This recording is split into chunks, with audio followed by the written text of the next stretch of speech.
Hello students, बहुत बहुत स्वागत है आपका अपने YouTube channel Navsrijan dot independent learning में। आज जो पाठ हम लेकर आए हैं वह आपके कक्षा 10वीं के बीजगणित पोर्शन से दो चौर वाले रैखिक समीकरण युग्म का जो पाठ है उसकी चर्चा आज हम लोग करेंगे। तो आइए सब लोग जुड़ जाइए और हम लोग अब शुरू करते हैं दो चौर वाले रैखिक समीकरण युग्म। इस पाठ को शुरू करने से पहले हम लोग कुछ टर्म्स पे, कुछ पद पे विचार करते हैं, जिसमें हमारा एक पद है चर। अचर, अचर क्या है? अचर वैसी राशि है जिसका एक फिक्स्ड वैल्यू होता है, या इसका एक फेस वैल्यू भी कर सकते हैं। जो दिखता है वही इसका वैल्यू होता है, एक इसका फिक्स्ड वैल्यू होता है। इसको हम लोग कहते हैं अचर, अंग्रेजी में बोलते हैं कांस्टेंट। और चर किसको कहते हैं? तो चर वह राशि है, वह मान है जिसका अपना कोई फेस वैल्यू नहीं होता है। इसका उपयोग हम लोग क्या करते हैं, कुछ समस्याओं को हल करने के लिए चर का उपयोग किया जाता है, और इसका अपना कोई फेस वैल्यू, कोई फिक्स्ड वैल्यू नहीं होता है। अलग अलग समस्याओं में इसका अलग अलग हल निकालने में मदद लिया जाता है, और इस प्रकार इसका वैल्यू अलग अलग रहता है। हमारा जो ये चैप्टर है वो बीजगणित के अधीन है। क्या होता है? बीजगणित के अंतर्गत हम लोग चर और अचर के सहयोग से समस्याओं को हल करने का प्रयास करते हैं। तो ये बीजगणित का मूलभूत पद है, चर और अचर। इसके पहले जैसे हम लोग अंकगणित पढ़ा, तो अंकगणित क्या है? अंकगणित के अंतर्गत हम लोग बहुत सारी संख्याओं के बारे में, अंक के बारे में, संख्याओं के बारे में पढ़ा, और उन पर बहुत सारी संक्रियाओं, जोड़ घटाव, गुना भाग, वर्गमूल इत्यादि, इन सारे संक्रियाओं का हम लोग जो है अध्ययन किया। उसी प्रकार से बीजगणित जो है मैथमेटिक्स का एक ब्रांच है। बीजगणित क्या है? गणित की एक शाखा है, जिसके अंतर्गत हम लोग किसी समस्या को हल करने के लिए, किसी अज्ञात मान को निकालने के लिए हम लोग चर का और अचर का दोनों का प्रयोग करते हुए समस्या को हल करते हैं। तो चर जो है यह बीजगणित का एक बेसिक टर्म है। तो चर और अचर के बारे में समझ लें। अब चर और अचर के मिलने से जो पद बनता है उसको हम लोग कहते हैं बीजीय पद। क्या कहा जाता है? बीजीय पद। अंग्रेजी बोलेंगे अलजेब्राइक टर्म। और चर को अंग्रेजी में क्या कहते हैं? वेरिएबल्स। अब ये बीजीय पद क्या है? चर और अचर के संयोग से, चर और अचर के कॉम्बिनेशन से जो पद बनता है, जो टर्म बनता है, जैसे हम कहते हैं 5x 2y², 3x 2yz, 4mn 1/2xyz। तो ये सब जो है बीजगणितीय पद कहलाएंगे। क्यों? क्योंकि इसमें चर और अचर दोनों का संयोग है, चर और अचर के कॉम्बिनेशन से बना हुआ है, तो इसको बोलेंगे बीजीय पद। अब एक टर्म आता है जिसको हम लोग कहते हैं बीजीय व्यंजक, जिसको अंग्रेजी में कहते हैं अलजेब्राइक एक्सप्रेशन, कथन। एक्सप्रेशन का जो अर्थ होता है वो होता है कथन। तो बीजीय व्यंजक क्या है? बीजीय पद को जोड़ या घटाव के चिन्ह के साथ जब हम लोग लिखते हैं, व्यक्त करते हैं, तो उसको अलजेब्राइक एक्सप्रेशन कहते हैं। जैसे 5x plus 2y, 3x² plus 4y² plus 3x² इत्यादि। मतलब दो या दो से अधिक, एक भी पद हो सकता है। तो एक या एक से अधिक बीजीय पदों को जब जोड़ या घटाव के चिन्ह के साथ लिखते हैं, यहाँ घटाव भी लिख सकते हैं, जोड़ घटाव के चिन्ह के साथ उनको व्यक्त करते हैं, तो जो एक्सप्रेशन, जो कथन प्राप्त होता है उसको हम लोग कहते हैं बीजीय व्यंजक। अब हम लोग आते हैं समीकरण क्या है। हम लोग आते हैं किस पे? समीकरण क्या है। तो समीकरण, हमारा जो पाठ है उस पाठ का ही एक वर्ड है, दो चौर वाले रैखिक समीकरण युग्म। तो हम लोग समीकरण के बारे में भी पहले पढ़ लेते हैं। तो समीकरण क्या है? यदि दो बीजीय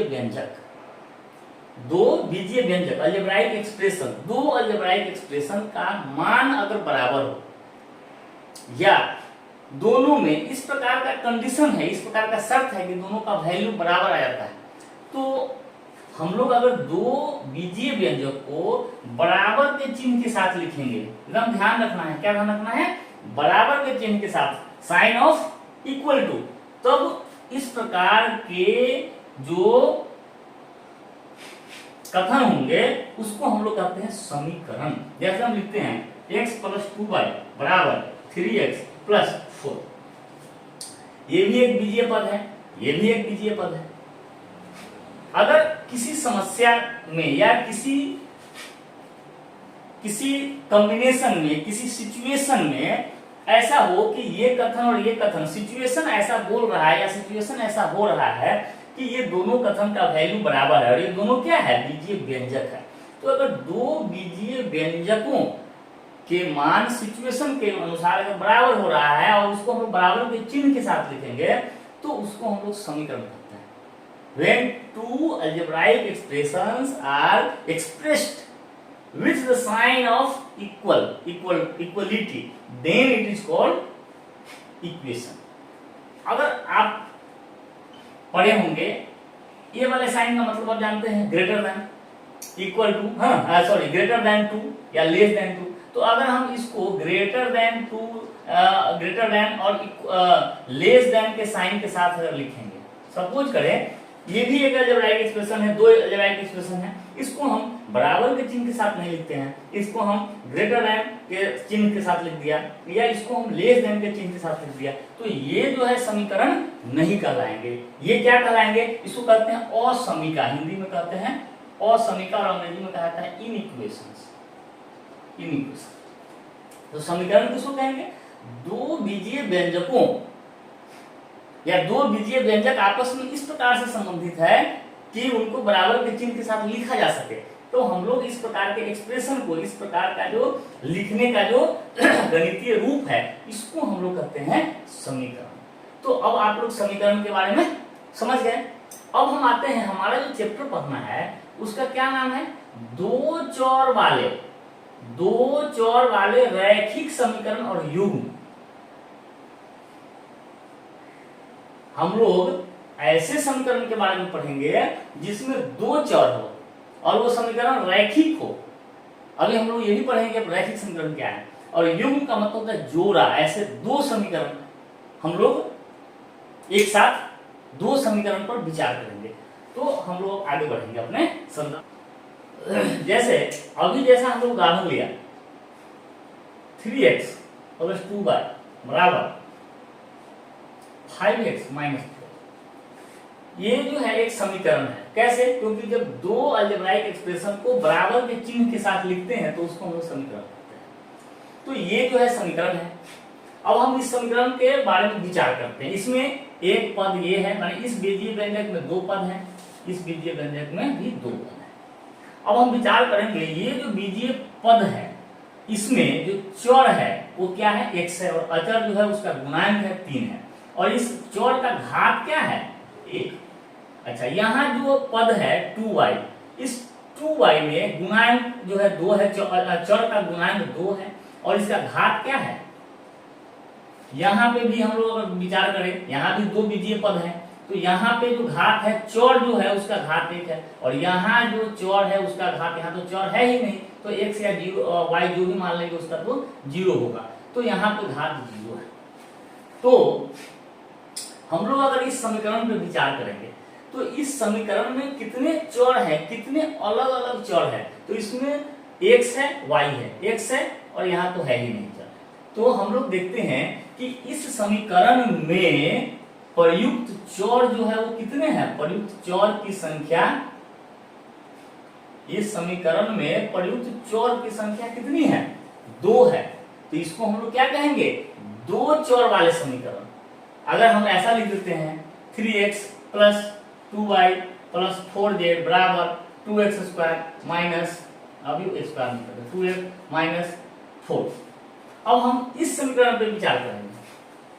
तो इस समीकरण में एक पद ये है, एक पद ये है, एक पद ये है, यहाँ पे एक पद है, एक पद है, यहाँ पे चर x है, यहाँ y है, z है, फिर यहाँ x है, यहाँ पे कुछ नहीं। तो यहाँ पे जो चर है उसकी संख्या कितनी है, 3 है, तो यह 3 चर वाला समीकरण हो गया। बट हम लोग जो विचार करेंगे ये दो चर वाले समीकरण होंगे। मतलब हम लोग अभी ऐसे समीकरण के बारे में विचार करने जा रहे हैं जिसमें प्रयुक्त चर की संख्या केवल दो ही होगा, एक्स वाई हो, एम एन हो, पी क्यू हो, ए बी हो, इस तरह से, परंतु चर की संख्या जो होगी वह दो ही होगी। अब हम आते हैं रैखिक समीकरण। ये रैखिक समीकरण क्या है? इसको हम अंग्रेजी में कहते हैं लीनियर इक्वेशन। क्या बोलते हैं? Linear equation. तो रैखिक समीकरण कहेंगे हम लोग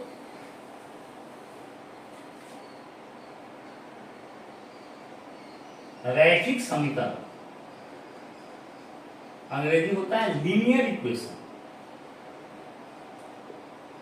तो रैखिक समीकरण कहते हैं यदि समीकरण में प्रयुक्त चर का अधिकतम घात एक हो, अर्थात वैसे समीकरण को रैखिक समीकरण कहेंगे जिस समीकरण में चर जो प्रयोग किया गया है उस चर का अधिकतम घात एक हो, माने ज्यादा से ज्यादा एक ही है। एक से कम हो सकता है परंतु एक से अधिक नहीं हो सकता है। तो इस प्रकार के समीकरण को हम लोग कहते हैं रैखिक समीकरण। और इसका दूसरा जो नाम है उसको हम लोग कहते हैं एक घातीय समीकरण। एक घातीय समीकरण। तो अब जो हमारा जो पाठ है दो चर वाले रैखिक समीकरण, इससे आप लोग क्या समझते हैं कि हमको ऐसे समीकरण के बारे में पढ़ना है जिसमें दो चर का प्रयोग किया गया था, दो चर वाले समीकरण है और उसका जो घात हो, उस समीकरण में जो चर है, चर का अधिकतम घात जो है वो क्या है? एक है। तो अब हम विचार करते हैं यहाँ पे घात क्या है? एक है, यहाँ पे एक है, यहाँ पे एक है, यहाँ पे जीरो है। तो अधिकतम जो है वह एक है। चर जो है एक्स और वाई दो है। यहाँ पे कितने चर है? एक्स है और वाई है। तो एक्स का भी अधिकतम घात एक होना चाहिए और वाई का भी अधिकतम घात यहाँ एक होना चाहिए। तो इस प्रकार ये जो समीकरण हम लिखे हैं इसको कहेंगे दो चर वाला समीकरण है। और कैसा है? तो रैखिक समीकरण है या एक घातीय समीकरण है। इस पाठ का नाम आप एक और भी कहीं कहीं पे प्रयोग किया हुआ देख सकते हैं जिसमें होगा दो चर वाले एक घातीय समीकरण। तो रैखिक समीकरण का क्या मतलब समझेंगे? एक घातीय समीकरण। तो अब हम लोग इस पाठ में वैसे समीकरण के बारे में विचार करेंगे जो दो चर वाले हो और रैखिक हो। ठीक है, वो वैसे समीकरण के बारे में हम लोग विचार करने जा रहे हैं। अब हम दो चर वाले एक रैखिक समीकरण पर विचार करते हैं। x plus y equal to 9 और आपसे पूछा जाएगा कि x और y का मान निकालें। देखिए आप अपने पिछली कक्षाओं में एक चर वाला रैखिक समीकरण को हल किए हैं। जैसे आपको दिया रहेगा x 2x plus 5 equal to 3, suppose करें तो x का मान क्या होगा? तो आप इसको आसानी से हल कर लेंगे। क्यों हल कर लेंगे? क्योंकि हम लोग यहाँ पे पाते हैं कि जो अज्ञात राशि है x, उसका वैल्यू निकालने के लिए हमारे पास ऐसा संबंध, ऐसा कथन दिया गया है जिसमें x के अलावा कोई और चर नहीं है। तो हम लोग x का मान आसानी से इस प्रकार निकाल पाने में सक्षम हो रहे हैं। यहां हम लोग देख रहे हैं x plus y equal to 9, तो हम अगर x को लिखेंगे तो 9 माइनस वाई, या अगर y को लिखेंगे तो 9 माइनस एक्स। परंतु हम लोग x और y का अलग अलग वैल्यू निकाल पाने में असमर्थ है। हम लोग x और y का अलग अलग वैल्यू नहीं निकाल पा रहे हैं। यहाँ हम लोग क्या पा रहे हैं कि यह जो डाटा है x और y का मान निकालने के लिए x plus y equal to 9, ये एक संबंध दे दिया गया है, यह अपर्याप्त हो रहा है। क्या हो रहा है? अपर्याप्त साबित हो रहा है। केवल इस एक कथन या इस एक संबंध, इस एक समीकरण में, समीकरण के आधार पर हम इस दो चर x और y जो अज्ञात राशि है उसका वैल्यू निकालने में अपने आप को असमर्थ पा रहे हैं। तो इसका मतलब क्या है कि हमारे पास जो डाटा मिला है, हमारे पास जो दिया गया है, जो अवेलेबल फैक्ट्स है, वह पर्याप्त नहीं है इसका वैल्यू ज्ञात करने के लिए। अगर आपको कुछ और एक जो है कुछ और डेटा अगर मिल जाए, जैसे आपको ये दे दिया जाए x + y = 9 और फिर अगर दे दिया जाए आपको कि x - y = 5, तब हम लोग इस समीकरण को अभी तक आप लोग जितना पढ़े हैं उसके आधार पर आप किसी न किसी ढंग से हल कर पाएंगे। कैसे हल कर पाएंगे? आप लोग जितना पढ़े हैं उसी के आधार पर आप हल कर सकते हैं। कैसे? तो सपोज करें कि आपको x + y = 9 तो दे दिया गया है और कुछ और भी फैक्ट्स दे दिया गया x और y में, जैसे x - y = 5। अब आप देखिए ये दोनों को अगर हमको हल करना है तो हम कर सकते हैं x बराबर क्या होगा 5 + y।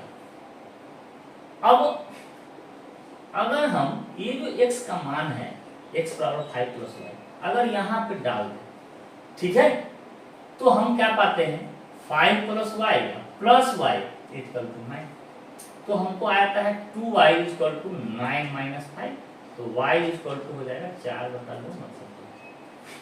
तो हम क्या पाते हैं कि अगर दो चर वाले रैखिक समीकरण कोई दे दिए जाए और इन दो चरों अर्थात दोनों अज्ञात राशियों का मान निकालने को कहा जाए, तो ये जो डेटा है यह पर्याप्त नहीं है हमारा वैल्यू निकालने के लिए। हमें कुछ और भी रिलेशन, कुछ और भी इन दो अज्ञात राशियों के बारे में जानकारी होना चाहिए। अगर एक और जानकारी दे दिया जाए x - y = 5, तो हम लोग कुछ गुना भाग अभी तक जो हम लोग पढ़े हैं कुछ गुना भाग इधर उधर करके हम वैल्यू निकाल सकते हैं। जैसे अगर हमको एक और रिलेशन दे दिया गया तो हम लोग देखते हैं x बराबर 5 + y। अब ये जो x है इसका मान अगर हम यहाँ रख दें तो 5 + y + y = 9 हो ही जाएगा। तो यहाँ हमारा 2y = हो जाएगा ये 9 - 5 और y का वैल्यू 2 आ जाएगा। तो हम लोग क्या पाते हैं कि दो चर वाले रैखिक समीकरण को हल करने के लिए एक समीकरण पर्याप्त नहीं है। एक समीकरण पर्याप्त नहीं है। हमें कम से कम कितने समीकरण चाहिए इसको हल करने के लिए? मिनिमम हमको कितने समीकरण चाहिए? 2 समीकरण चाहिए, तभी हम उसको हल कर पाएंगे। इसीलिए आपका चैप्टर का नाम क्या रखा गया है? दो चर वाले रैखिक समीकरण युग्म। और युग्म का मतलब क्या होता है? जोड़ा, कम से कम पेयर हो। अर्थात अगर दो चर वाले रैखिक समीकरण को हल करना हो तो कम से कम एक जोड़ा समीकरण हमको देने होंगे, तभी हम उसको हल कर पाएंगे। तो इसलिए इस चैप्टर का नाम रखा गया दो चर वाले रैखिक समीकरण युग्म। आपको दो ऐसे क्वेश्चन दिए जाएंगे तभी आप अज्ञात राशियों का मान निकाल सकते हैं। अब हम लोग आगे बढ़ते हैं, इसमें दो चर वाले रैखिक समीकरण युग्म पर हम लोग विचार करते हैं।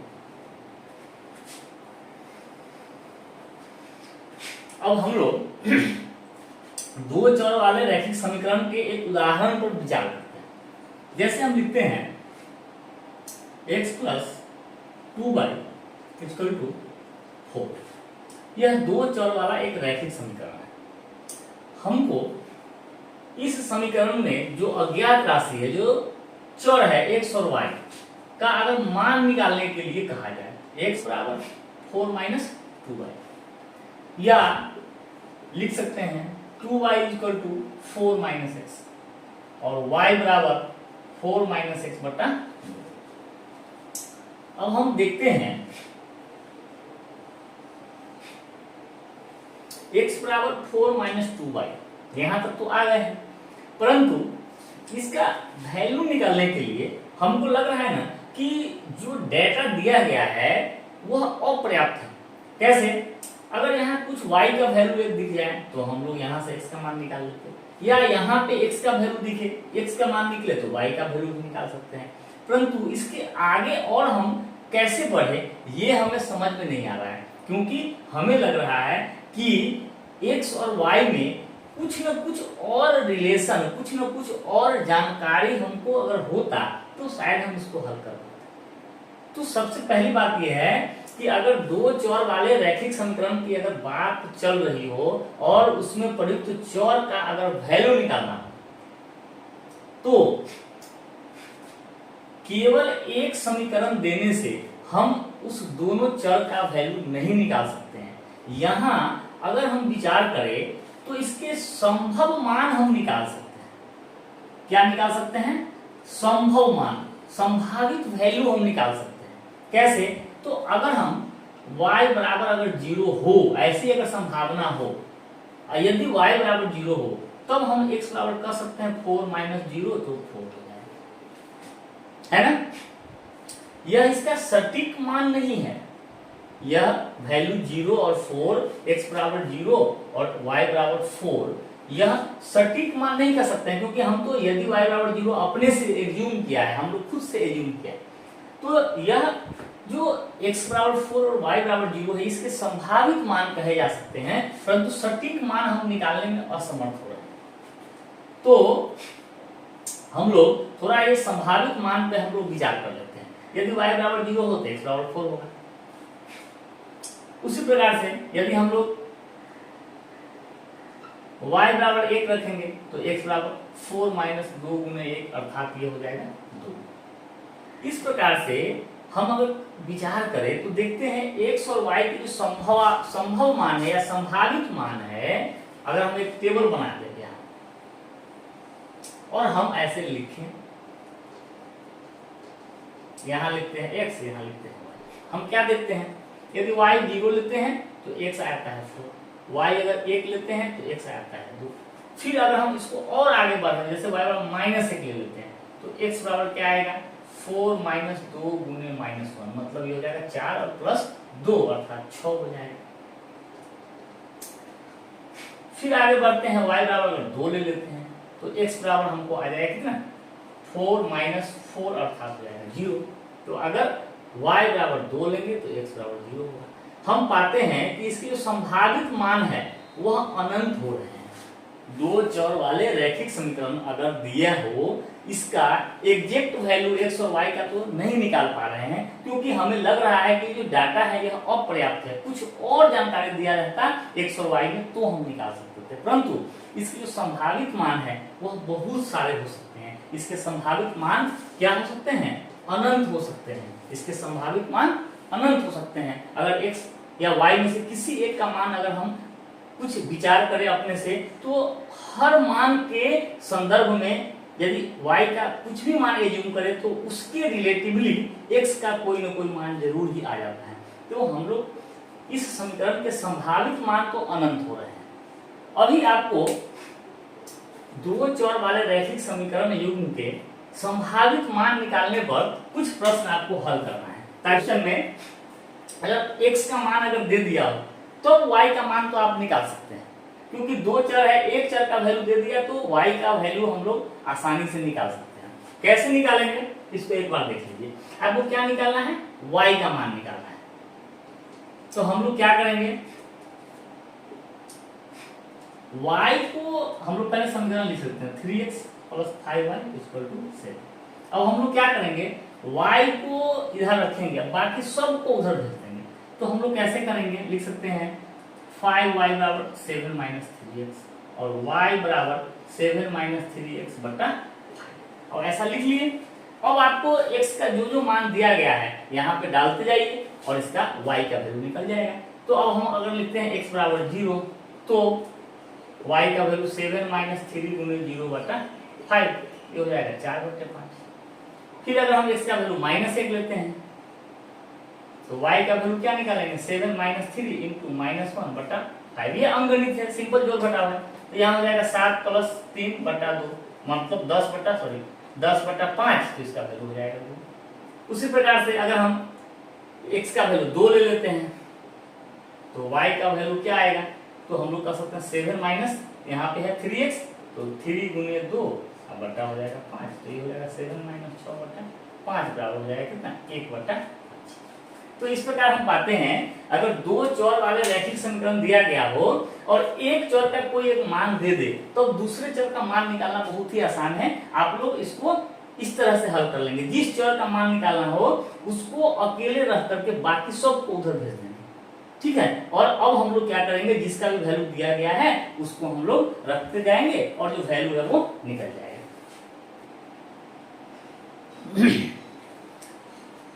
तो अभी हम लोग जो पढ़ा कि दो चर वाले रैखिक समीकरण, केवल एक ही समीकरण अगर दिए गए हो तो उसके बहुत सारे संभव मान हो सकते हैं। सटीक मान जो है वो नहीं निकाला जा सकता है, एग्जैक्ट वैल्यू नहीं निकाल सकते हैं, लेकिन पॉसिबल वैल्यूज बहुत सारे हो सकते हैं, हम लोग उसको निकाल सकते हैं।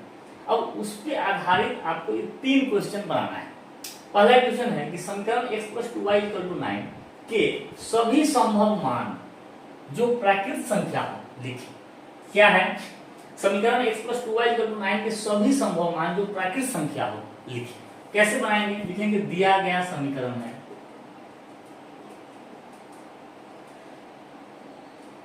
क्या है, x + 2y = 9। अब हम लोग केवल प्राकृत संख्या वाला जो मान है उस पर ही विचार करेंगे। संभव मान में से जो प्राकृत संख्या का मान है उस पर विचार करेंगे। तो हम लोग क्या करेंगे, जैसे इस तरह का कोई भी क्वेश्चन बनाना होगा संभव मान निकालने का, तो हम लोग पहले क्या करेंगे, एक टेबल ऐसा बना लेंगे और यहाँ पे लिख देंगे एक, यहाँ लिख देंगे y। जैसे जैसे आएगा हम लोग बढ़ाते चले जाएंगे। फिर वक्त ये लिखिए। अब यहाँ क्या करेंगे, कोई एक चर को रखना है, बाकी सबको उधर भेज देना है।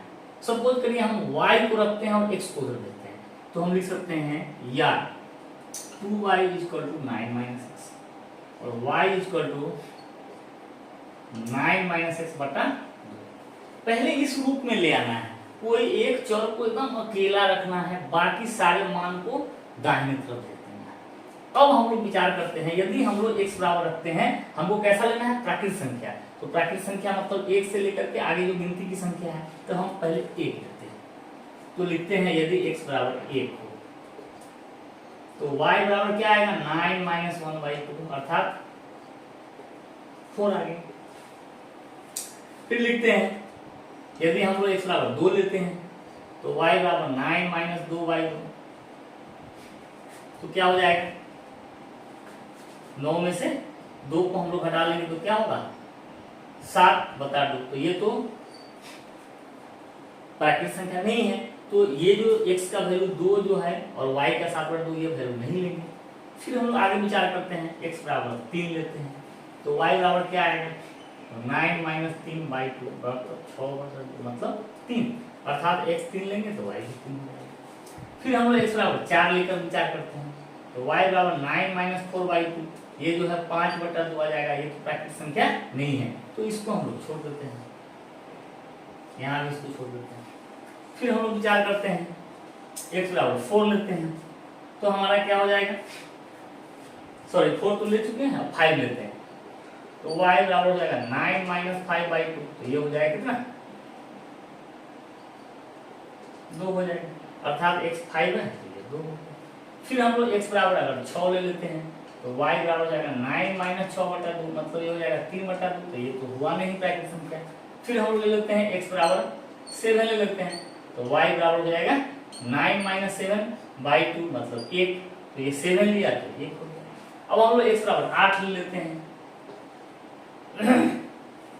तो y क्या आता है, 9 - 8/2, ये तो हो गया 1/2, ये प्राकृत संख्या नहीं है, तो ये भी नहीं लिखेंगे। फिर लिखते हैं x बराबर 9 तो y बराबर हो जाता है 9 - 9/2, ये हो जाएगा 0/2 मतलब 0 भी प्राकृत संख्या नहीं है, तो ये भी हम लोग नहीं लिख पाएंगे। अब हम लोग आगे लेते हैं x बराबर अगर 10 लेते हैं तो y बराबर हो जाता है 9 - 10/2। कहने का मतलब ये है, ये तो ऋणात्मक आने लगा। अब 9 से बड़ा कोई भी x का मान रखेंगे तो ऋणात्मक ही आएगा। तो अब हम क्या पाते हैं कि x का वैल्यू अगर हम लोग 9 से बड़ा कुछ भी रखेंगे, x का मान अगर 9 से बड़ा कुछ भी रखेंगे तो y का वैल्यू ऋणात्मक आएगा, तो प्राकृत संख्या के परिवार में नहीं होगा। तो कहने का मतलब इस इक्वेशन के सभी संभव मान जो प्राकृत संख्या है वह केवल यही होंगे, x का वैल्यू 1, y का 4 आएगा, या x का 3 y का 3, या x का 5 y का 2, या x का 7 y का 1। यही इसके संभव मान है जो कि प्राकृत संख्या से संबंधित है। ये इसका आंसर हो सकता है। तो इस तरह का क्वेश्चन अगर आपको आता है तो आप उसको कैसे हल करेंगे, एक टेबल बना लेंगे, फिर समीकरण को लिख लेंगे। फिर क्या करना है, कोई एक चर को रखना है, बाकी सारे को उधर भेज देना है। तो हम लोग अगर हम y को रख रहे हैं तो x को पहले भेज दिया, फिर इस 2 को भी हटा देना है, तो 2 गुना में है तो भाग में आ गया। फिर हम लोग बारी बारी से प्राकृतिक संख्या के फैमिली से इसका हल लेना है, तो हम x का वैल्यू यहाँ रखते चले जाएंगे। 1 रखा तो 4 आ गया, 2 रखा तो नहीं आया प्राकृतिक संख्या का वैल्यू, तो नहीं लिखा, 3 आया आ गया तो लिख दिया। तो आप इस तरह से इसको हल कर सकते हैं। अब हम लोग आते हैं दूसरे क्वेश्चन में।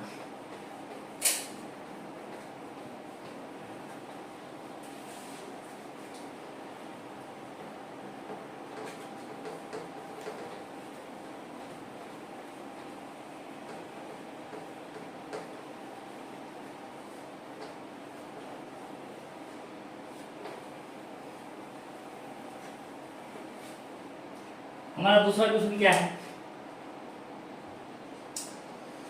क्या समीकरण 5x - 4y = 7 का एक हल x बराबर 3 और y बराबर 2 है? तो हम लोग क्या करेंगे, इसको जांच लेंगे, लिखेंगे दिया गया समीकरण है, ऐसे लिखना है आपको। हाँ, समीकरण है क्या, तो 5x - 4y = 7। अब हम लोग क्या करेंगे, हल के बारे में चेक करना है, तो हम लोग क्या करेंगे, x और y का वैल्यू रखेंगे। तो लिखेंगे कि इस समीकरण ऐसे उतना लंबा नहीं लिखेंगे, यहाँ x और y का मान रखने पर LHS क्या आता है, पहले LHS पर विचार करते हैं। तो क्या होगा, 5 गुने 3 माइनस 4 गुने 2, तो क्या हो गया 15 माइनस 8 क्या आ गया 7, और यही 7 हमारा RHS है। अर्थात क्या पाते हैं, अतः x बराबर 3 और y बराबर 2 समीकरण 5x - 4y = 7 का हल है। तो इस प्रकार से एक दूसरे टाइप का क्वेश्चन ऐसा भी आ सकता है, इसको आप लोग आसानी से बना सकते हो। हल का जो है जो वैल्यू दिया गया है उसको वैल्यू रखेंगे एलएचएस में, आरएचएस बराबर आ गया तो लिख देंगे कि भाई हल है। ठीक है, अब हम अगले क्वेश्चन में चलते हैं।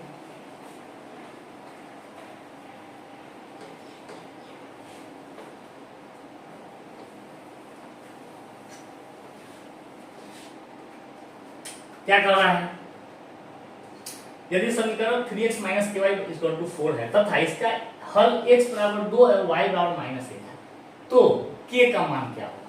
यहाँ पे समीकरण में हम देख रहे हैं कि 3x ky 4, ये जो k जो इस y का जो गुणांक है इसका वैल्यू निकालना है, बाकी सारा वैल्यू दिया हुआ है, तो हम लोग आसानी से बना सकते हैं। लिखेंगे दिया गया समीकरण है,